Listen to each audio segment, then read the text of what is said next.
Hello दोस्तों, नमस्ते नमस्कार। मैं आपका दोस्त रामू डांसर।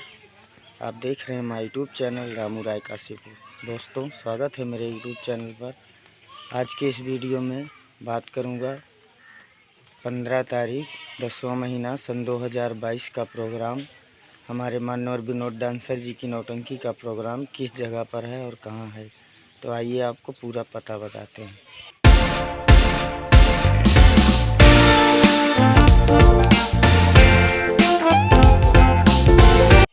15 तारीख 10वां महीना सन 2022 का प्रोग्राम, हमारे मान्यवर विनोद डांसर जी की नौटंकी का प्रोग्राम ग्राम सभा बाहदैया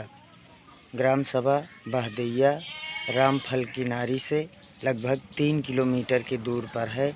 बाहदैया ग्राम सभा, थाना मऊआ, प्रयागराज। तो दोस्तों, हम उम्मीद करते हैं आपको वीडियो ज़रूर पसंद आई होगी। वीडियो पसंद आई हो तो लाइक करना, चैनल पर नए हैं तो चैनल को सब्सक्राइब करना।